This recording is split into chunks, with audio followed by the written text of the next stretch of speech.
2024 నుంచి వైఎస్ఆర్సీపీకి కష్టకాలం మొదలైంది. ఎందుకంటే 2019 నుంచి 24 వరకు కూడా చాలా ఆరోపణలు, చాలా అవినీతి ఆరోపణలు, 1, 2 కాదు. వాళ్ళు వీళ్ళు అని తేడా లేదు. ఏదో ఒకరికో ఇద్దరికో అది పరిమితం అవ్వలేదు. మాజీ మంత్రులు ఆల్మోస్ట్ అందరి మీద కూడా పెద్ద ఎత్తున అవినీతి ఆరోపణలు హల్చల్ చేసినాయి. సరే, 2024లో వైనాట్ 175 అని అనుకున్నారు. మళ్ళీ మనమే అధికారంలోకి వస్తాం అనుకున్నారు. మనల్ని ఎవడు ఏం పీకలేరు అనే కాన్ఫిడెన్స్ కాదు, ఓవర్ కాన్ఫిడెన్స్ ఎక్కువైపోయింది. ప్రజలు ఏ రకమైన ట్రీట్మెంట్ ఇచ్చారో, ఏ రకమైన రిజల్ట్ ఇచ్చారో కనిపిస్తుంది. ఎక్కడ 151, ఎక్కడ 11 సీట్లు, అతి దారుణంగా ఊహించిన విధంగా వాళ్ళు ఓడిపోయారు. మరి ఓడిపోవడానికి కారణాలు ఏంటి అంటే ఏవేవో చెప్తుంటారు. మిషన్లు అంటారు, అది నొక్కిందంటారు, ఇది నొక్కిందంటారు, ఏవో చెప్పుకుంటుంటారు. కానీ వాస్తవాలు ఏంటంటే ఖచ్చితంగా వ్యతిరేకత అయితే ఉంది. అది చంద్రబాబు నాయుడు గారు అరెస్ట్ అవనియండి, అవినీతి ఆరోపణలు అవనియండి, ప్రజలు నమ్మారు. నమ్మకపోతే ఎంత దారుణమైన ఓటమి ఏ పార్టీకి రాదు. ఖచ్చితంగా వ్యతిరేకత అన్నది ఖచ్చితంగా ఉంది. సో ఈ నేపథ్యంలో ఎక్కువగా వినిపించే పేర్లు ఏంటండి వైఎస్ఆర్సీపీలోని? కొడాలి నాని, పేర్ని నాని, వీళ్ళిద్దరూ ముందు వరుసలో ఉంటారు. సరే, వంశీ అన్నది అది భువనేశ్వరి గారి అంశంలో కాబట్టి వంశీ పేరు కూడా పెద్ద ఎత్తున హల్చల్ జరిగింది. తర్వాత వరుసలో ఉన్నది ఎవరు? ఆర్కే రోజా గారు. ఆర్కే రోజా సెలవమణి గారు ప్రముఖ నటి, మాజీ మంత్రివర్యులు, ఫైర్ బ్రాండ్ వైఎస్ఆర్సీపీకి. చంద్రబాబు నాయుడు గారు కానీ, పవన్ కళ్యాణ్ గారు కానీ ఏదైనా ఒక అంశం మీద మాట్లాడితే ఇమ్మీడియట్గా రెస్పాండ్ అయిపోయే నేత ఆమె. మరి ఆవిడ పరిస్థితి ఏంటి? ఓడిపోయిన తర్వాత, ఎన్నికలకు ముందు ఆవిడ మీద విపరీతమైన ఆరోపణలు వచ్చినాయి. ఒకటి, టీటీడీలో దర్శనాలకు సంబంధించి ఆవిడేదో ఇంటి నుంచి ఆఫీస్కి, ఆఫీస్ నుంచి ఇంటికి వెళ్ళినట్టుగా ప్రతిరోజు కొండ ఎక్కేవారు, కొండ దిగేవారని. ప్రతిరోజు కాకపోతే కొన్ని నెలకి 5-6 సార్లు అన్నా సరే. ఆవిడ లెటర్లో కొన్ని 100,000 వెళ్ళినాయని. అవన్నీ కూడా సక్రమంగా వెళ్ళినాయా, అక్రమంగా వెళ్ళినాయా? అదే కాకుండా మరొక తీవ్రమైన అవినీతి ఆరోపణలు ఏంటంటే ఆవిడ మీద పెద్ద ఎత్తున వస్తున్నవి, ఆడదాం ఆంధ్ర, వైఎస్ఆర్సీపీ ఏపీని ఆడేసుకుందని. ఏం ఆడేసుకుంది అంటే గ్రామీణ ప్రాంత యువకులకు ముఖ్యంగా క్రీడల్లో ప్రోత్సహించాలి. ఎందుకంటే అది ఎన్నికలకు సమయం ముందు, ఎన్నికలు వస్తున్న ముందు జరిగిన తంతిది. దీని మీద చాలా ఇన్సైడ్ ఉన్నదని. మరి ఏంటా ఇన్సైడు? ఏం జరిగింది? ఆడదాం ఆంధ్రాలో అక్రమాలు అన్నారు. మరి అక్రమాలు బయటకు వచ్చినాయా? దాన్ని నిగ్గు తేల్చారా? 100 కోట్లు అంటారు, 110 కోట్లు అంటారు, 125 కోట్లు అంటారు. ఎన్ని కోట్లు అన్నది విజిలెన్స్ తేల్చాలి. అసలు ఎంత ఇచ్చింది గవర్నమెంట్ నుంచి, వీళ్ళు ఏం కొన్నారు, ఎవరికి ఎంత వెళ్ళినాయి? బైరెడ్డి రోజా, బైరెడ్డి సిద్ధార్థ రెడ్డి వీళ్ళిద్దరూ కూడా పూర్తిగా మునిగిపోయారు, ఇరుక్కున్నారు. ఇంకా వాళ్ళని ఎవ్వడో కూడా కాపాడలేడు. ఇది కదా వచ్చిన ప్రచారం. సరే, ఆ తర్వాత సంవత్సరం దాటిపోయింది, అధికారంలోకి వచ్చి కూటమి ప్రభుత్వం. ఎవరో దాని మీద పెద్దగా మాట్లాడిన సందర్భాలు లేదు. ఏదో అడపదడప ఒకరిద్దరు ఏదో మాట్లాడేవారు, 2 తంబులెన్స్లు పెట్టి ఏవో అనాలిసిస్లో లేకపోతే స్టోరీలో చేసేవారు. సరే, ఏం లేదులే అనుకున్న టైంలో రోజాకి దిమ్మ తిరిగే షాక్ ఇస్తున్నారు. ఇప్పుడు ఏ క్షణంలోనైనా రోజాని అరెస్ట్ చేసే అవకాశం అని. బైరెడ్డి సిద్ధార్థ రెడ్డిని కూడా. ఏంటి ఇంత ఆల్ ఆఫ్ సడన్? ఇదేమైనా కక్ష సాధింపు చర్యలే అంటే కాదు, పక్కా ఆధారాలతో ఆడదాం ఆంధ్రాలో రోజాను ఆడేసుకోవడానికి సర్వం సిద్ధమైంది అని. ఆట అన్నారు, అందిన కాడికి తినేశారట. గేమ్స్ పేరుతో గత ప్రభుత్వం కోట్లు ఖర్చు చేసింది. క్రీడలను ప్రోత్సహించేందుకు వైసీపీ హయాంలో 125 కోట్లు కేటాయించారటండి అక్షరాల గ్రామీణ యువకులకి.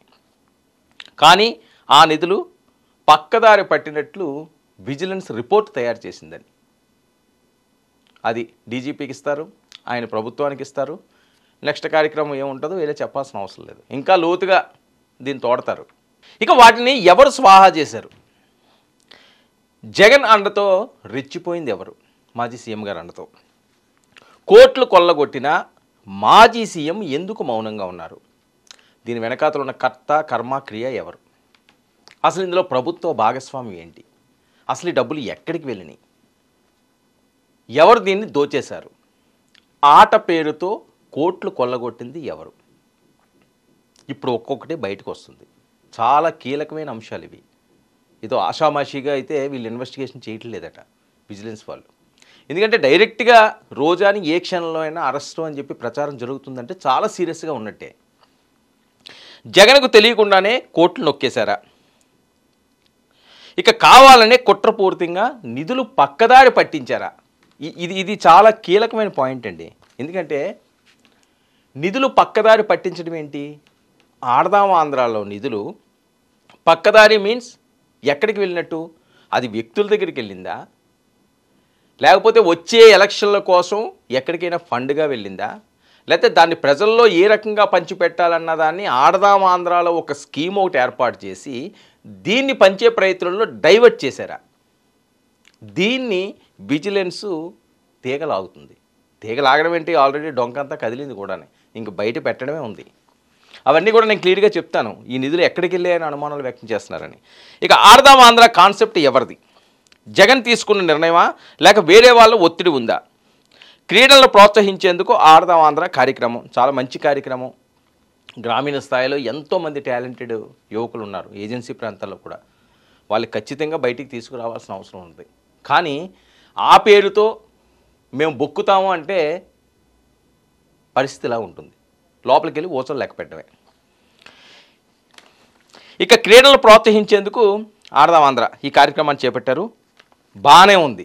అయితే గేమ్స్ కిట్స్ అన్నీ కూడా నాకి రసం అట.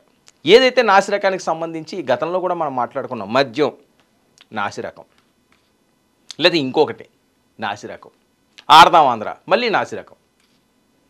ఇప్పుడు 1000 రూపాయలు పెట్టిన ఓ బ్యాట్ కొన్నారనుకోండి, ఒక క్రికెట్ బ్యాటు, దాని పెర్ఫార్మెన్స్ వేరే రకంగా ఉంటుంది. అది ఆడదాం ఆంధ్ర అన్నది ఒక సంవత్సరమే చేయనవసరం లేదు. గ్రామీణ ప్రాంతాల్లో ఉన్న వాళ్ళకి ప్రతి సంవత్సరం స్పోర్ట్స్ పెట్టచ్చు. ప్రభుత్వం తప్పే ఉంది, ఎన్ని కోట్లు ఖర్చు పెట్టట్లేదు.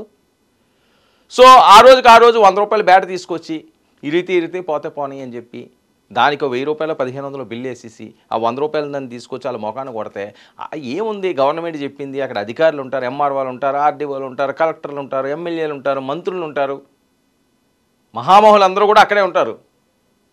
వాళ్ళని కాదని ఏమంటారు? వీళ్ళు గొడవ పెట్టుకోలేరు కదా, ఏదో ఫ్రీగా ఆడిస్తున్నారు, సరదాగా ఆడేసుకుందాం. తెలియదు కదా అమాయకులు, వాళ్ళకి ఏం తెలుస్తుంది? గ్రామీణ ప్రజలు కావనియండి, లేకపోతే ఏజెన్సీ ప్రాంతం వాళ్ళకి కావనియండి, యువకులకి ఏం తెలుస్తుంది? ఆట అనేసరికి అదొక సరదాగా ఉంటుంది, ఎంత త్వరగా మనం గెలుద్దామని. అందులో బ్యాట్ నాణ్యత ఏముంది, బాల్ నాణ్యత ఏముంది, గ్లౌజులు ఏమి ఇచ్చారు, లేదా మాకు పిచ్ ఎలా ఉంది, దానికి ఎంత ఖర్చు పెట్టారని వాళ్ళకి అనవసరం. కానీ ఎవరైతే ఈ ఆడదాం ఆంధ్ర స్కెచ్ గీశారో వాళ్ళకి అవసరం, చాలా అవసరం. అవే ఇప్పుడు బయటపడుతున్నాయి. ఇక అవినీతి అక్రమాలపై విచారణకు ఆదేశించిన ప్రభుత్వం. ఇది అసెంబ్లీలోకి వెళ్ళిందండి. అసెంబ్లీలోకి ఎప్పుడైతే వెళ్ళిందో దీని మీద విచారణ చేపట్టాలి. దీని వెనకాతలు ఉన్న సూత్రధారులు ఎవరు, పాత్రధారులు ఎవరు, ఎక్కడికి డబ్బు డైవర్ట్ అయ్యింది? ఇప్పుడు నిప్పు లేనిదే పొగరాదంటారు. మొదటి నుంచి కూడా ఆడదాం ఆంధ్ర మొదలుపెట్టిన దగ్గర నుంచి వస్తున్నది ఈ కామెంట్స్. ఎందుకు వస్తున్నాయి? ఎంతో కొంత అక్కడ నిప్పు ఉంది. ఆ నిప్పుని చల్లార్చడానికి చూశారు గత ప్రభుత్వం. ఎప్పుడు చల్లారుదురు? వాళ్ళ అధికారులకు వస్తే. ఇప్పుడు చల్లారే పరిస్థితి ఎక్కడ ఉన్నది? ఇంకా దీనికి పొగ పెడుతున్నారు. మామూలు పొగ పెట్టట్లేదు, మంచి ఎండిపోయిన కట్టెలు తీసుకొచ్చి ఆ నిప్పు మీద పడేస్తున్నారు. బగ బగ బగ బగ బగ బగ బగ మండిపోద్ది. ఏం చేస్తుంది? నిప్పు కొద్దిగా తగ్గింది అనుకోండి, దాని మీద ఏ నీళ్ళు పోస్తే ఆరిపోద్ది. అప్పుడు అది అవును, వైఎస్ఆర్సీపీ ప్రభుత్వం వస్తే ఆ రకంగా నీళ్ళు పోతురేమో దాని మీద. ఇప్పుడు పోసే పరిస్థితి లేదు, వీళ్ళు పెట్రోల్ పోస్తున్నారట దాని మీద. అది ఎక్కడ సొగ తగులుతుంది? బైరెడ్డి సిద్ధార్థరెడ్డికి, గత ప్రభుత్వంలో ఉన్న కొంతమంది అధికారులకి, ముఖ్యంగా రోజా గారికి. ఆవిడే కదా దీనికంతా కూడా. ఎంత బాగా ఆడేవారండి రోజా గారు. విజువల్స్ మన వాళ్ళు చూపిస్తారు, ఎంత చక్కగా ఆడారు. మరొక అంశం ఏంటంటే సాక్షాత్తు జగన్మోహన్ రెడ్డి గారు బ్యాటింగ్ నేర్పారు రోజా గారికి. ఆ వైరల్ అయిపోయిన వీడియో అది. ఇప్పటికీ కూడా కోట్లాది మంది వ్యూస్ అది. ఎందుకంటే ఆనాటి చిన్ననాటివన్నీ కూడా జగన్మోహన్ రెడ్డి గారు గుర్తు తెచ్చుకున్నట్టున్నారు. రోజా గారికి ఆడటం ఆడవాళ్ళకి ఏం తెలుస్తుంది? క్రికెట్ పెద్దగా తెలియదు కదా. అందులోని ఈవిడ చిన్నప్పటి నుంచి కూడా సినిమాలు ఇవి అంతా సెలబ్రిటీ. ఆవిడ ఎక్కడికో గ్రౌండ్లోకి వెళ్ళి ఆడటం ఎక్కడ? కబడ్డీ అయితే బాగానే ఆడేవారు. ఏమున్నది? అక్కడికి ఇక్కడికి పరిగెట్టడమే కదా కబడ్డీ అంటేనే, కూత పెట్టి పరిగెట్టడమే. కానీ ఆడదాం ఆంధ్రాలో క్రికెట్ అన్నది కాదు కీలకమైంది. క్రికెట్కి ఎంత ఆదరణ ఉంటుంది ప్రపంచవ్యాప్తంగా. అందులోని ఆంధ్రప్రదేశ్ అవనివ్వండి, లేదా తెలంగాణ అవనివ్వండి, ఇండియాలో చాలా ఆదరణ. చిన్న పిల్లడైనా సరే క్రికెట్ ఆడుతుంటారు. రోజా గారికి కూడా మరి ఆ సరదా ఉండడంలో తప్పు లేదు. కానీ ఆవిడ బ్యాట్ పట్టుకొని రాకపోతే జగన్మోహన్ రెడ్డి గారు చూడండి ఎంత బాగా రోజమ్మకి బ్యాట్ పెట్టి చూపించారు. అంత ఆహ్లాదకరంగా జరిగింది. కళ్ళు పంటగా సాగిన క్రీడలు అవి. సో అది మంచి వరకు వెళ్తే బాగానే ఉన్నాం. కానీ ఇప్పుడు అది చెడు వచ్చిందని కదా పాపం రోజా గారు మెడకు చుట్టుకుంటున్నదట. ఆవిడ ఆటలన్నీ కూడా ఇప్పుడు అడియాసలు అయిపోయినాయి అంటున్నారు. ఇక ఆడదాం ఆంధ్ర రిపోర్ట్ రెడీ. దీనికి కర్త కర్మ క్రియ మొత్తం ఆర్కే రోజా సెల్వమణి గారు. ఎందుకంటే ఆవిడే మినిస్టరు, ఆవిడ మాటే శాసనం. రోజా గారు ఎవరైనా ఎదురు చెప్పగలరా? రోజా గారికి చాలా కష్టం కదా, ఫైర్ బ్రాండ్. రోజా చుట్టూ కేసులు ముళ్ళు చుట్టేస్తున్నాయి. ఇప్పుడు అరెస్టుకు ఆమె వంతు వచ్చేసిందని ప్రచారం. మొత్తానికి మాజీ మంత్రి ఆర్కే రోజాకి వ్యతిరేకంగా చర్యలు. ప్రభుత్వం పావులు కదుపుతుందని సందేహాలు ఏముంది, ఆల్రెడీ ఫిక్స్ చేశారని. ఇక వైసీపీ మాజీ మంత్రి ఆర్కే రోజాకు బిగిస్తున్న ఉచ్చు. రోజాకు వ్యతిరేకంగా చర్యలు తీసుకునేందుకు రెడీ. కూటమి ప్రభుత్వం అధికారంలోకి వచ్చాక పలు కేసుల్లో రోజాను అరెస్టు చేస్తారని జోరుగా ప్రచారం. ఇదిగో అరెస్టు అదిగో అరెస్టు మనం చాలాసార్లు విన్నాం. కానీ అదంతా ఆగింది. ఆమెపై అనుచిత వ్యాఖ్యల కేసులను కూడా నమోదు చేస్తారని చాలా స్టేషన్లోని రోజాపై కేసులు ఉన్నాయి. దాని మీద మరి ఏం తోడతారన్నది సర్వత్రా ఉత్కంఠ. ఇప్పుడైతే బిగుసుకున్నది అంటున్నారు. ఇక టీటీడీ దర్శనాల విషయంలోనూ ప్రభుత్వంపై తీవ్ర విమర్శలు చేసిన రోజా అప్పుడే చర్యలు తీసుకుంటారని పెద్ద ఎత్తున ప్రచారం. సరే అసలు ఉండగా కొసలు ఎందుకని చెప్పి దాన్ని వదిలేసి ఉంటారు. అసలు ఇక్కడ ఉన్నది కదా 125 కోట్లు స్కామ్ అని. ఇక అవినీతి వ్యవహారంలోనూ ఆమెను అరెస్టు చేస్తారని అనుమానాలు. ఇప్పుడు ఆడదాం ఆంధ్ర స్కామ్లో రోజాపై చర్యలు తీసుకోవడానికి సర్వం సిద్ధం. విజిలెన్స్ ఇచ్చిన లిస్ట్ ఇది. ఇక వైసీపీ నేతల అరెస్టు పరంపరలో రోజా వంతు వచ్చేసిందా అనే సందేహాలు కూడా వ్యక్తమవుతున్నాయి. వైసీపీ ఫైర్ బ్రాండ్ అరెస్టుకు రంగం సిద్ధమవుతుందని సర్వత్రా ప్రచారం. ఆడదాం ఆంధ్ర స్కామ్లో రోజాను అరెస్టు చేయడానికి రెడీ అవుతున్నారని. ఇక శాప్ చైర్మన్ రవినాయుడు ఫిర్యాదుపై ఆడదాం ఆంధ్ర స్కామ్లో విచారణ త్వరలో రిపోర్ట్ రెడీ చేసి ప్రభుత్వానికి సమర్పిస్తున్నట్లు సమాచారం. ఆల్రెడీ రిపోర్ట్ రెడీ చేసేసారు విజిలెన్స్, ప్రభుత్వానికి కూడా సమర్పించబోతున్నారు. అది ఈరోజు రేపు అవుతుంది, అయిన వెంటనే యాక్షన్ తీసుకుంటారని. నిధుల దుర్వినియోగం నిర్ధారించడంతో కేసు నమోదుకు ప్రభుత్వం ఆదేశించే అవకాశం. ఇక ఆడదాం ఆంధ్రాలో దాదాపు 40 కోట్ల నిధులండి దుర్వినియోగం అయినట్టు విజిలెన్స్ విభాగం గుర్తించినట్లు వస్తున్న వార్తలు. 125 కోట్లలో 40 కోట్లు అంటే ఎంత పర్సెంటేజో చూడండి ఈ నిధులు దుర్వినియోగం చేశారు అని. ఇక రిపోర్టు పరిశీలన అనంతరం కేసు నమోదు చేసే అవకాశం ఉన్నట్లుగా తెలుస్తుంది. వైసీపీ ప్రభుత్వ హయాంలో 47 రోజుల్లో 100 కోట్లు ఖర్చు చేసినట్లు విజిలెన్స్ అధికారులు గుర్తించారు. వైసీపీ ప్రభుత్వం 2023 డిసెంబర్లో అట్టహాసంగా ఆడదాం ఆంధ్ర క్రీడల ప్రారంభం. ఈ పథకానికి 125 కోట్ల నిధులు కేటాయింపు. ఆడదాం ఆంధ్రాలో అవకతవకలు జరిగాయని విచారణ జరపాలని అసెంబ్లీలో పలువురు ఎమ్మెల్యేల డిమాండ్. ఒకసారిగా మనం ఇక్కడ వెనక్కి వెళ్తే నేను ముందుగానే చెప్పాను, ఎన్నికలకు ముందు జరిగిన అంశం అంటే ఈ రకంగా ప్రోత్సహించి యువతనంతా కూడా ఓట్ బ్యాంక్గా మార్చుకోవాలని చెప్పి ప్రభుత్వానికి ఒక డైరెక్షన్ వెళ్ళింది. ఎవరండి ఆ డైరెక్షన్ ఇచ్చింది? వస్తున్న ప్రచారం విజిలెన్స్ వాళ్ళు లిస్టులో ఉన్నది ఐప్యాక్. పవన్ కళ్యాణ్ గారు అవనియండి లేకపోతే చంద్రబాబు నాయుడు గారు అవనియండి ఈసారి కూడా ఓడిపోతారు. కూటమి ఏమి కూడా జగన్మోహన్ రెడ్డి గారు పనిచేయదు.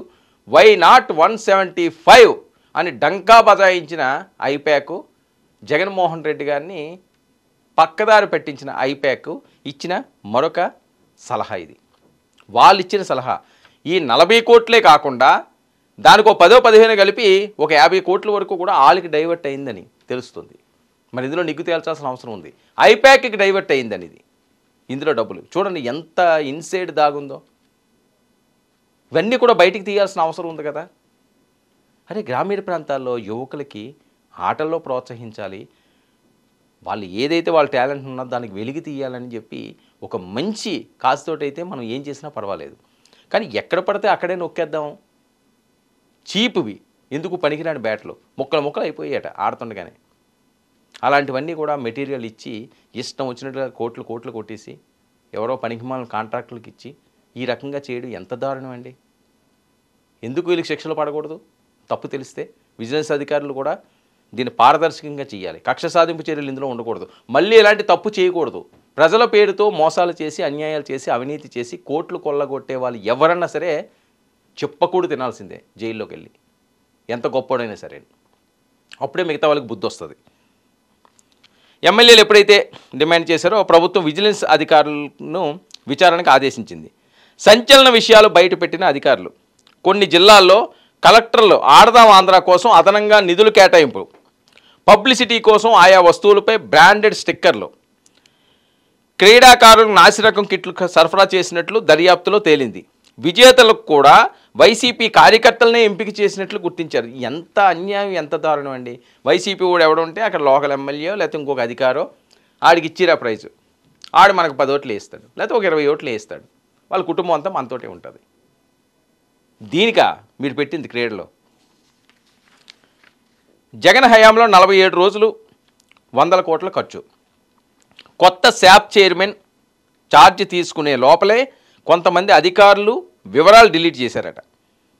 అప్పటి క్రీడా మంత్రి రోజా ఆమె సోదరుడు పాత్రపైన ఆధారాలను విజిలెన్స్ విభాగం సంపాదించినట్లు తెలుస్తుంది. రోజా గారితోటే కాదు, ఆయన సోదరుడు, ఆయన్ని కూడా ఇందులో బుక్ చేస్తున్నారు. ఒక్కరితో పోలేదు. ఇది చూడండి, చాలా ఇన్సైడ్ ఉంది ఇందులో. అప్పటి శాప్ చైర్మన్ బైరెడ్డి సిద్ధార్థరెడ్డిపై కూడా దీని మీద తీవ్ర ఆరోపణలు ఉన్నాయి. ఆయన కూడా ఇందులో భాగస్వాముడని. ఇక నివేదికల్లో పలు ఆధారాలను కూడా అధికారులు పొందుపరిచినట్లు సమాచారం. విజిలెన్స్ రిపోర్టు ఇచ్చిన వెంటనే రోజాను అరెస్టు చేస్తారని ప్రచారం. ఏసీబీ విచారణకు అప్పగిస్తారా అనేది ప్రభుత్వ నిర్ణయమే ఫైనల్. ఒకవేళ అరెస్టు చేస్తారా లేకపోతే ఏసీబీకి ఇచ్చి ఇంకా దీన్ని పెద్ద చేస్తారా? ఎందుకంటే కూటమి ప్రభుత్వం మనం చూస్తున్న అరెస్టుల పర్వం చూస్తే ఏదో అరెస్ట్ వచ్చి ఇలా బెయిల్ ఇచ్చి బయటకు పంపించేసేలా కనిపించట్లేదు అని, చాలా సీరియస్గా దీన్ని తీసుకుంటున్నారు అని, చాలా సీరియస్గా తీసుకుంటున్నారని. అందులో భాగంగానే రోజా సోదరుడట, బైరెడ్డి సిద్ధార్థరెడ్డి అట, ఇంకా ఎంతమంది అధికారులు పేకలు ఎగిరిపోతాయో చెప్పలేం.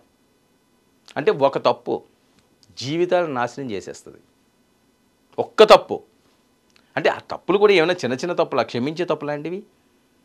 పిల్లల్ని ఆటలని ప్రోత్సహించి 125 కోట్ల బడ్జెట్ ఇచ్చి ఐపాక్ డైరెక్షన్ ఇచ్చి వాళ్ళకి డబ్బులు డైవర్ట్ చేసి ఇందులో వీళ్ళు సోదరుడిని వాళ్ళు అయ్యి కోట్లు సంపాదించి ఎటు తీసుకెళ్తున్నారు? ఇదొక గుణపాఠం కావాలి. దీని మీద తీసుకున్న చర్యలు వేరే రాజకీయ నాయకుడికి, వేరే మంత్రికి గుణపాఠం కావాలి. అమ్మో తప్పు చేస్తే తీసుకెళ్ళి కటకటాల్లో పడేస్తారా, ఎందుకురా బాబు మనం దాంట్లో బతుకుతాము అనే విధంగా ఉండాలి. రోజాని ఈ అంశంలో, ఆడదాం ఆంధ్ర అనే అంశంలో ఎవ్వరూ కాపాడలేరు. ఇంకా ఇందులో ఎలాంటి పెద్ద తలకాయలు ఉన్న దాని మీద విజిలెన్స్ దృష్టి పెట్టింది. సిబిఐ కూడా రంగంలోకి దిగే అవకాశం ఉందట. ప్రభుత్వం ఏ నిర్ణయం తీసుకుంటుంది అన్నది చాలా ఉత్కంఠభరితంగా మారుతున్న అంశం.